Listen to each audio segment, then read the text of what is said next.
Hey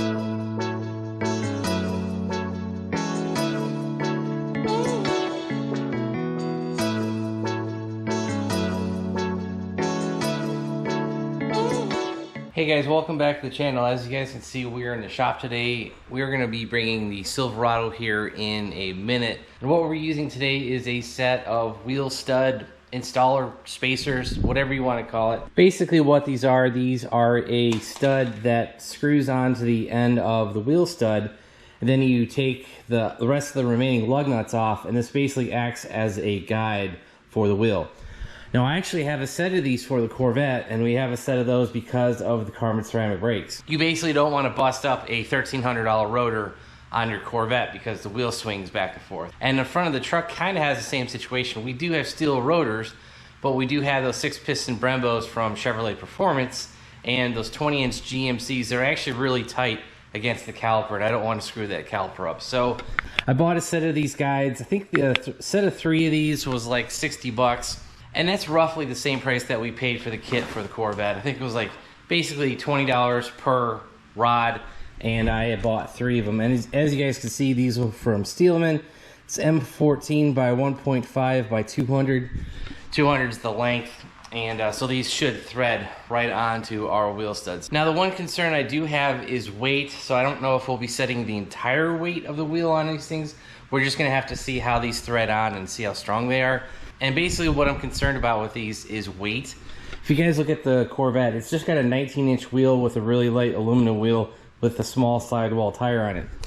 When you throw on a big off-road truck tire, I believe our tires are 285/60/20 or 285/70/20. They're a set of BF Goodrich KO2s.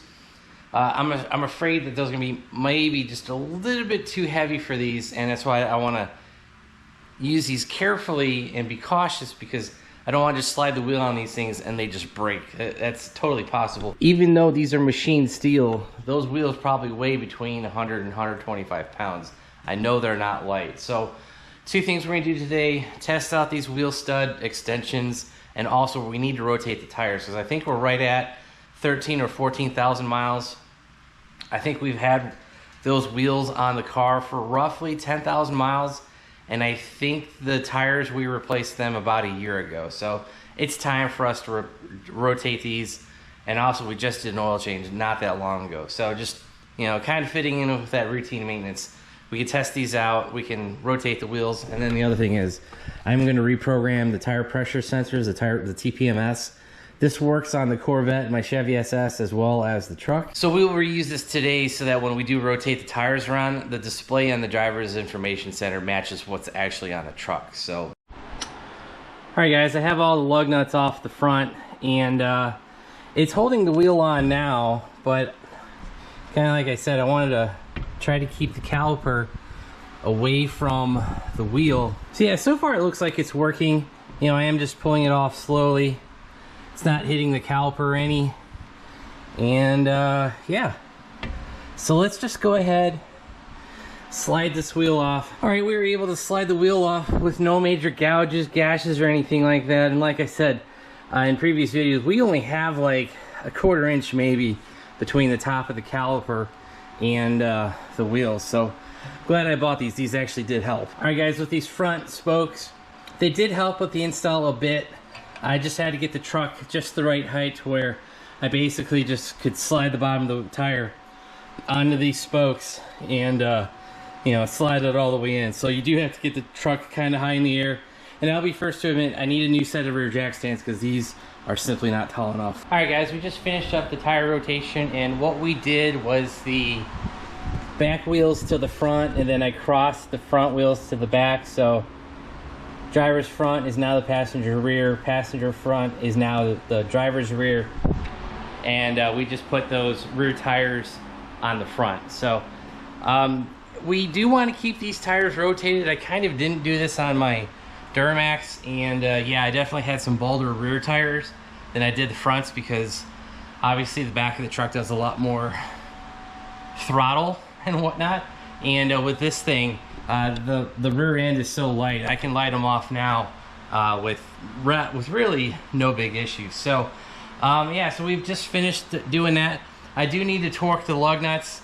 I just used the impact. I had it on setting 2. I don't really know what foot-pounds that is, but I did tighten them down. I will come back with a torque wrench.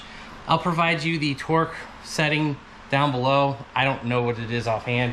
140 foot-pounds, something like that. And as for the wheel alignment spoke things, you know, these wheel studs from, was it Steelman? Something like that? These wheel studs from Steelman. This front driver's side wheel, it worked perfectly fine. The passenger side, guys, I actually struggled getting the wheel back on. I ended up taking 2 of these spacers off, these 2 guides, and I just used the one and kind of, you know, aligned the wheel that way and got everything lined up with the studs. So, I don't know. I'm 50-50 on these. If you guys can get the truck jacked up just to the right spot to where it's like kind of barely off the ground and you don't have to really do any lifting, these things will work perfectly fine. Now, if you guys have the side of the truck lifted up just a little bit, maybe like an inch off the ground, so you do have to do some physical lifting to get the tire and wheel up and then onto these spokes, I would say they are completely worthless, because that's this driver's side, you know, I kind of, like I said, it was kind of level and we were able to get it off without a problem. But that passenger side, I was a little bit too high, and I struggled with these things. So yeah, some kind of 50-50 on them. Now, if the truck was on a lift, I don't think you'd want to use these things, because I don't think you'd have enough play, if that makes sense. So you pretty much just kind of want to grab the wheel, throw it on, and tighten it down.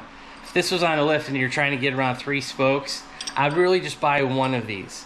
And if you bought one, you could at least use that to, you know, at least hook one of the wheel lugs and then line everything else up. That might be what we do going forward. But for the Corvette, like I said, it's perfectly fine, because this front 19-inch wheel doesn't weigh anything. You know, as soon as you put a off-road tire or all-terrain tire like these KO2s, yeah, everything changes. So kind of like I said, maybe I'm 50-50 on these. For the last task today, we're going to be programming the tires. I've actually had a lot of people comment in my older videos, how do you do this on the 2022 and newer?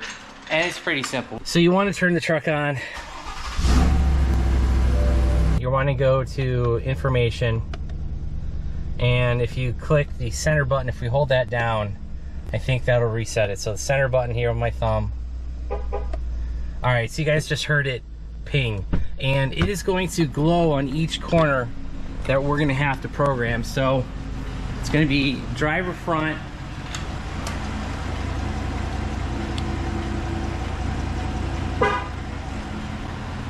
it's going to be passenger front.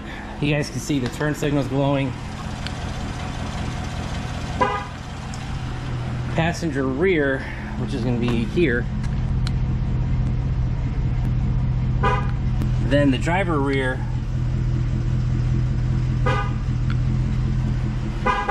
All right, you guys just heard it double beep, and there you go. Now we have the cluster matching the tires. And I know this is working because the passenger rear, which is now on the front, was always 1 PSI higher. So I need to go lower that front tire, and we should be good. All right, guys, so that is gonna be it for today's update. Just doing a little bit of maintenance on the truck, rotating the tires, testing out the new tools. We've had that tire pressure programming tool forever.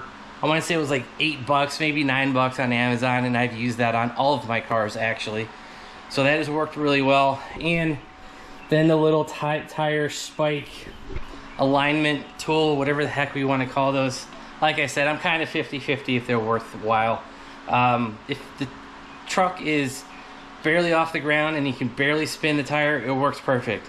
If you have it up in the air, just buy one of those, put that out on one of the lugs.